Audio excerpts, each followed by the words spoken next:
नमस्कार, स्वागत है आपका गांव किसान में। आपके साथ मैं हूं अंजू सिंह। गांव किसान एक ऐसा कार्यक्रम है जहां हम बात करते हैं गांव के किसानों की और साथ ही ऐसी जानकारियां हम लेकर आते हैं ताकि हमारे किसानों के आर्थिक विकास को बल मिल सके। आज के कार्यक्रम में सबसे पहले हम बात करेंगे खेती किसानी की, जिसमें आज हम जानकारी देंगे कि कैसे हमारे किसान तारा मीरा की खेती कर सकते हैं और ले सकते हैं अधिक लाभ।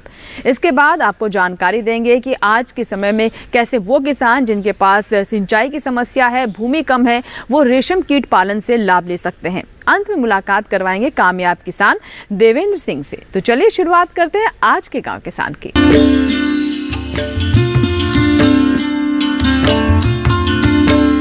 गांव किसान में सबसे पहले नजर खेती किसानी पर। आज के आधुनिक युग में हर क्षेत्र में हम बदलाव देख रहे हैं और ऐसे में हमारा खान पान भी इससे प्रभावित हो रहा है। आज के समय में लोग नई नई चीज़ों को अपने आहार में शामिल करना चाहते हैं। इन्हीं में से एक है तारा मीरा, जिसे सलाद के रूप में काफ़ी पसंद किया जाता है। कैसे हमारे किसान तारा मीरा की खेती कर सकते हैं और इसके कौन कौन से लाभ हैं, इससे जुड़ी कौन सी विशेष बातें हैं जिसका ध्यान रखना ज़रूरी है, आइए जानते हैं अपनी इस रिपोर्ट में। बदलते परिवेश के साथ साथ हमारे खाने पीने की आदतों में काफी बदलाव आया है। अब हम परंपरा से जुड़कर लेकिन कुछ हटकर खाना पसंद करते हैं। इसीलिए हमारे आहार में सलाद का खास स्थान होता जा रहा है। इस बदलती शैली ने किसानों के सामने नई नई फसलों की खेती और मुनाफे के द्वार खोल दिए हैं। इसी कड़ी में एक है तारा मीरा की खेती। तारा मीरा सरसों व राई कुल की एक तिलहनी फसल है, जिसके बीजों में करीब 35% तक तेल पाया जाता है। इसकी खेती मुख्य रूप से राजस्थान में नागौर, पाली, बीकानेर, बाड़मेर और जयपुर में की जाती है। इस फसल की सबसे अच्छी बात ये है कि इसे कम पानी व कम उपजाऊ मिट्टी में भी आसानी से उगाया जा सकता है। किसान इसकी खेती कैसे करे और किन बातों का ध्यान रखे, आइए जानते हैं। इसकी खेती हर तरह की मिट्टी में आसानी से की जा सकती है, लेकिन बलुई, दोमट और दोमट मिट्टी में इसकी पैदावार सबसे अच्छी होती है। खेत तैयार करने के लिए अच्छे से जुताई करने के बाद पाटा लगा लेना चाहिए। इसके बीज आकार में काफी छोटे होते हैं, इसीलिए 1 हेक्टेयर के खेत के लिए करीब 4 से 5 किलो बीज पर्याप्त होंगे। बुआई से पहले बीजोपचार अवश्य करना चाहिए। बीजों की पैदावार लेने के लिए इसकी बुआई अक्टूबर माह के पहले सप्ताह से नवंबर माह तक कर सकते हैं। लेकिन सलाद के पत्तों के लिए बुआई कर रहे हैं तो समय सीमा का कोई बंधन नहीं है। बुआई करते समय कतार से कतार की दूरी 30 सेंटीमीटर व पौध से पौध की दूरी 10 सेंटीमीटर रखनी चाहिए। अच्छी पैदावार लेने के लिए किसान उन्नत किस्मों का चयन कर सकते हैं। T27, ITSA, करनत तारा, नरेंद्र तारा, ज्वाला तारा, जोबनेर तारा बेहतर पैदावार लेने के लिए खाद का इस प्रकार इस्तेमाल करें।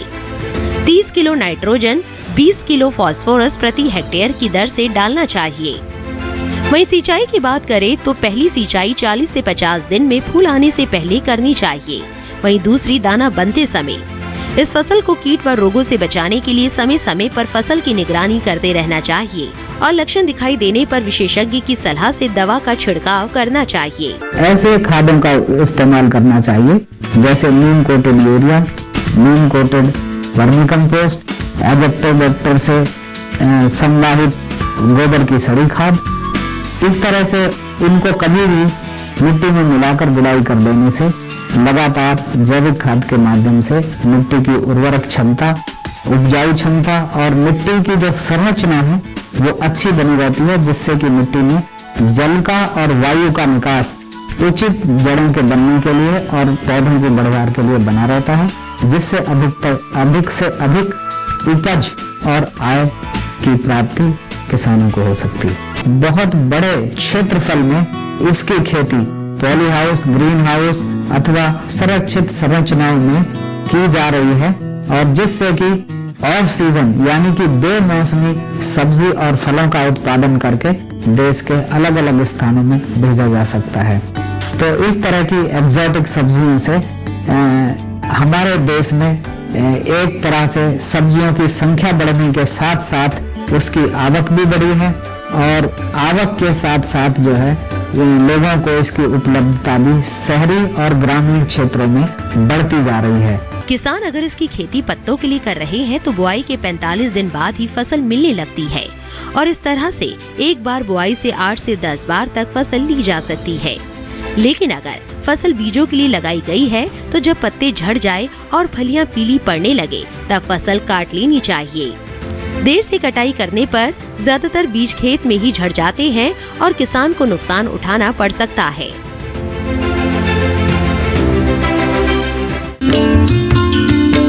तो अभी आपने जाना तारामीरा की खेती के बारे में। मुख्य रूप से राजस्थान में बड़े पैमाने पर हमारे किसान इसकी खेती कर रहे हैं। इसी के साथ ही यहाँ वक्त एक छोटे से ब्रेक का। ब्रेक के बाद जब वापस आएंगे तो बात करेंगे हमारा पशुधन की। कहीं मत जाइएगा, बने रहें गांव किसान के साथ। छोटा सा ब्रेक।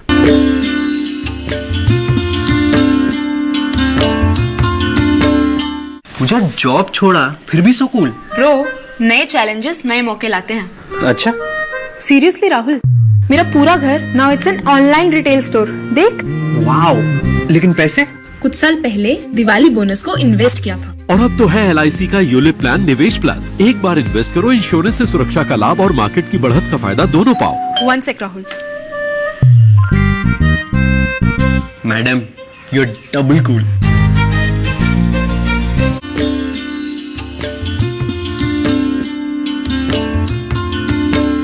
ब्रेक के बाद एक बार फिर आपका स्वागत है। आप देख रहे हैं गांव किसान।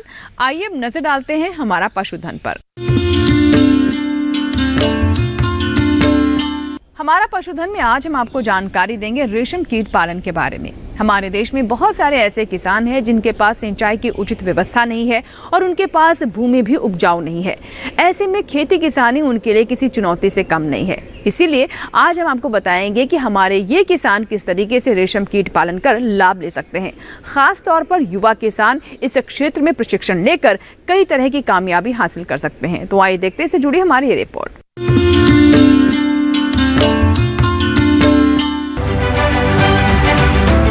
हमारे देश में रेशम की साड़ियों का विशेष स्थान है। पुराने समय से ये भारतीय नारी का परंपरागत पहनावा है। हमारे देश में रेशम उत्पादन का मिश्रित व समृद्ध इतिहास रहा है। भारत में 15वीं शताब्दी से ही रेशम का व्यापार किया जाने लगा था। वर्तमान में करीब 9 करोड़ 18 लाख लोगों को रोजगार देने में रेशम अपनी भूमिका अदा कर रहा है, जिसमें महिलाओं की संख्या पुरुषों से कहीं ज्यादा है। क्योंकि रेशम का ये कीट महिलाओं को सरलता से आत्मनिर्भर होने में सहायता कर रहा है। रेशम कीट पालन को बढ़ावा देने के लिए सरकार की ओर से किसानों को भरपूर सहयोग भी दिया जा रहा है। रेशम उद्योग को बढ़ावा देने के लिए 1949 में रेशम बोर्ड की स्थापना की गई। रेशम कीट पालन कृषि पर आधारित एक कुटीर उद्योग है। ग्रामीण क्षेत्र में कम लागत में इस उद्योग में शीघ्र उत्पादन लिया जा सकता है। इसके अलावा कृषि कार्य और अन्य घरेलू कार्यों के साथ भी इस उद्योग को आसानी से किया जा सकता है। उत्पादन की प्रक्रिया के अनुसार रेशम 2 प्रकार का होता है।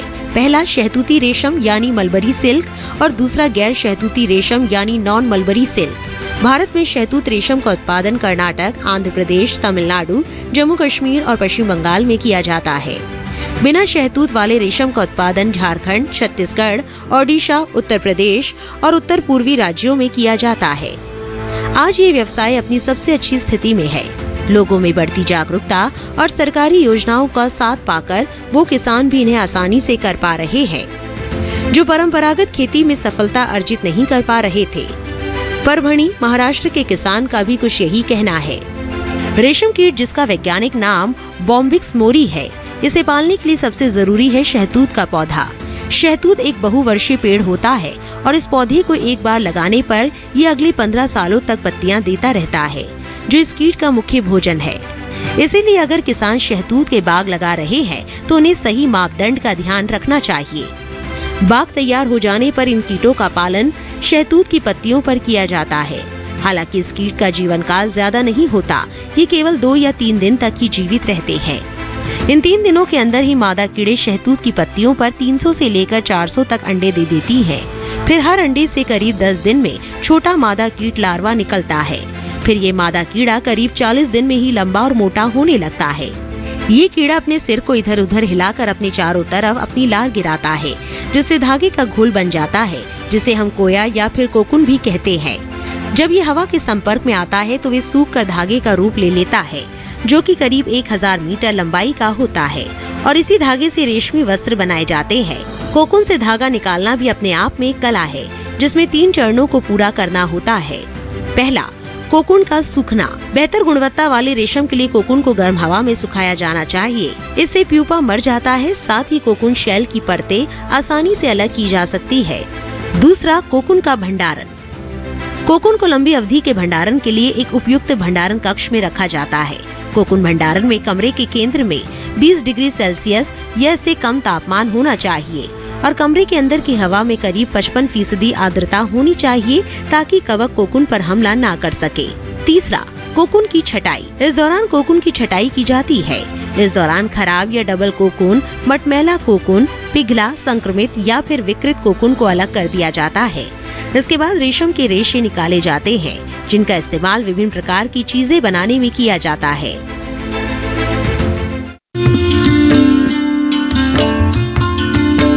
तो ये था हमारा आज का पशुधन, जिसमें हमने जानकारी दी आपको रेशम कीट पालन के बारे में। साथ ही ये भी बताया कि कैसे हमारे किसान इसकी ट्रेनिंग लेकर ज्यादा लाभ कमा सकते हैं। इसी के साथ ही वक्त हुआ इस माह के पशुपालक कैलेंडर का। आइए नजर डालते हैं इस माह के पशुपालक कैलेंडर पर। जनवरी महीने में पशुओं को ठंड, ओस और कोहरे से बचाएं। इसके लिए पशुओं को बोरी की झुंड बनाकर ओढ़ाएं। सर्दी से बचाने के लिए रात के समय पशुओं को घर के अंदर बांध कर रखें। पशुओं को पीने के लिए ताजा या गुनगुना पानी दें। दुधारू पशुओं को तेल व गुड़ देने से भी शरीर का तापमान सामान्य बनाए रखने में सहायता मिलती है। खुरपका और मुंहपका का टीका 4 माह से ऊपर के पशुओं को लगवा दें। पेट में अंतः परजीवियों की नियमित दवा दें। पशुओं को बाह्य परजीवियों से बचाने के लिए पशुशाला के फर्श, दीवार आदि को साफ रखें और बाह्य परजीवी नाशक दवाओं का छिड़काव करें। साथ ही थनैला रोग से बचाव करें। पशुओं को रात्रि में पुआल का बिछावन दें। इस माह में मुर्गियों को विशेषकर कोराइजा, ब्रोंकाइटिस, रानीखेत बीमारी से बचाने की जरूरत है। रोग नियंत्रण के लिए टीकाकरण कराएं। हरे चारे के लिए जिन किसानों ने बरसीम की खेती की है वो 20 से 30 दिन और जुलाई महीने में 20 से 22 दिन के अंतराल पर आवश्यकता अनुसार सिंचाई करते रहें। अफारा रोग से बचाव करें। ज्यादा बरसीम खाने से इस माह में अक्सर ये बीमारी होने की आशंका बनी रहती है।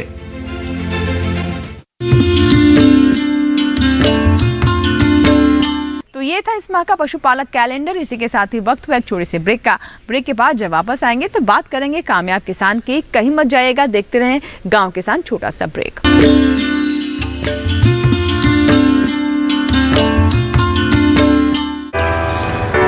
My journey of insurance and investments began at the same time when I invested in LIC SEEP. In this fast-moving world, SEEP can balance your funds with security and growth. SEEP will take care of the ups and downs of the market and will give you fruitful results so that you enjoy the ride. And when SEEP is with you, you can soar high. LIC's unit-linked insurance plan SEEP offers savings and protection so that you can soar high in your life. LIC, हर पल आपके साथ।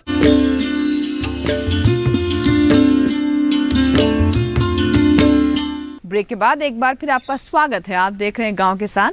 आइए अब नजर डालते हैं कामयाब किसान पर।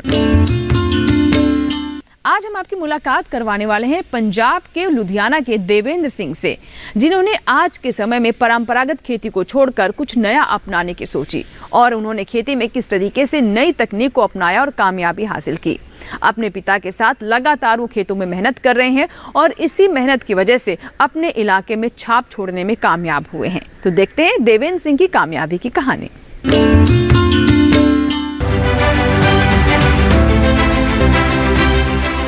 कुछ किसान समय से इस बात को मान लेते हैं कि आधुनिकता का दामन थामने से ही सफलता मिलना लाजमी है। इसी बात को समय रहते समझा लुधियाना पंजाब के किसान देवेंद्र सिंह ने। गांव से स्कूली शिक्षा लेने के दौरान ही कृषि के क्षेत्र में कुछ नया करने का जज्बा उनके अंदर था।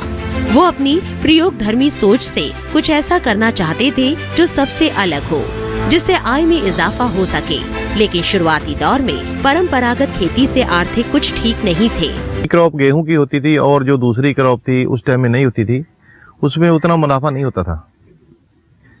उसके उपरांत जब हमने देखा भी ये काम के लिए जो हमको जितना फैमिली को चलाने के लिए पैसा चाहिए वो पूरा नहीं होता, तो उसको पूरा करने के लिए हमने सोचा भी क्यों ना इसको थोड़ा डाइवर्सिफाई किया जाए। देवेंद्र जी बताते हैं कि जब वो कॉलेज की पढ़ाई कर रहे थे उस समय युवाओं में विदेश जाने और वहाँ नौकरी करने का सपना सामूहिक तौर पर पनप रहा था, लेकिन नियति ने उनके लिए इसी धरा में रहकर कुछ खास करने का लक्ष्य बना रखा था और हुआ भी यही, उनका विदेश जाना संभव ना हो सका। वो भी मेरे को कुछ सिखा कर गया।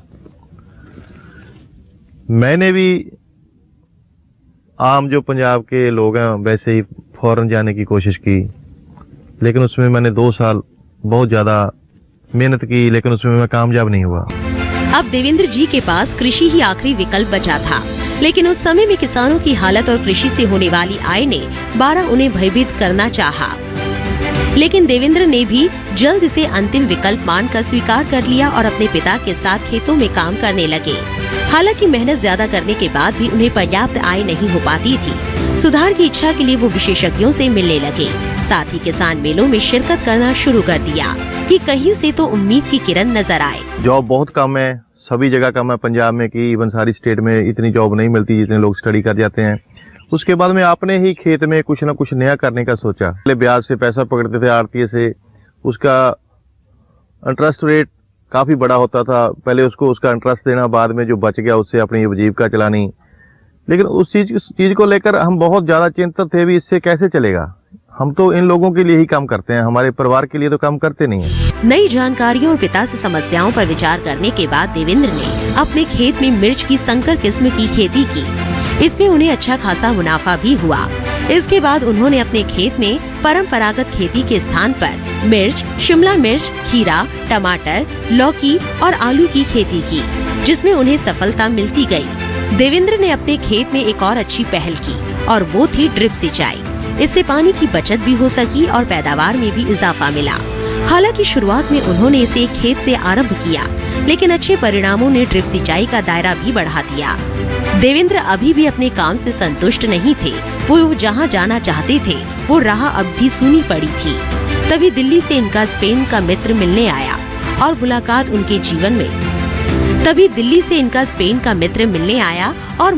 उनके जीवन में टर्निंग पॉइंट साबित हुई।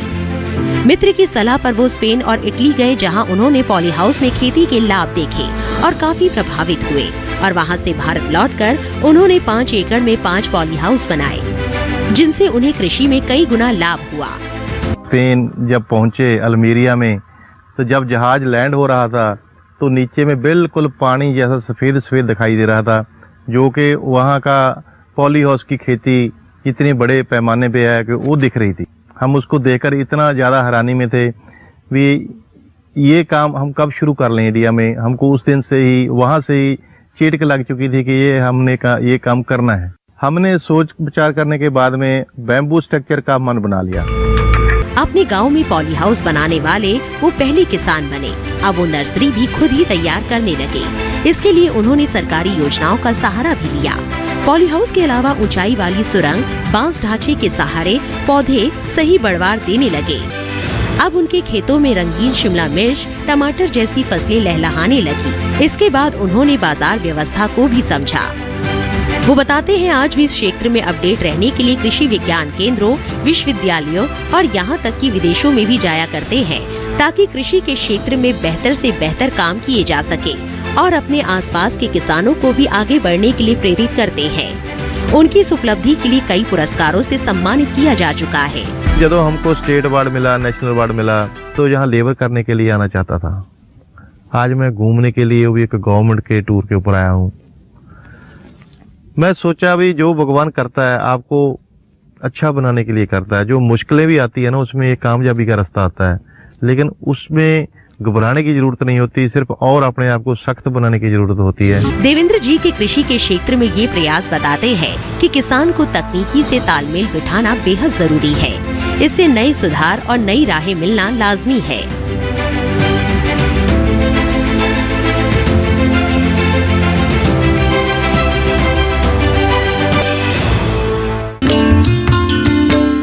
तो ये थी देवेंद्र सिंह की कामयाबी की कहानी, उनकी कृषि को लेकर जो सोच थी वो पूरी तरीके से बदल चुकी है। आशा करते हैं कि उनकी कामयाबी की कहानी से आप भी जरूर कुछ न कुछ सीख लेंगे। इसी के साथ ही आज के गांव किसान में फिलहाल इतना ही, लेकिन चलते चलते आपको बता दें कि अब आप हमारा ये कार्यक्रम हमारे YouTube चैनल पर भी देख सकते हैं। इस QR कोड को स्कैन कीजिए और जुड़ जाए हमारे YouTube चैनल से। गांव किसान के नए अंक में नई जानकारियों के साथ फिर होगी आपसे मुलाकात। तब तक के लिए आप बने रहें दूरदर्शन किसान के साथ। नमस्कार।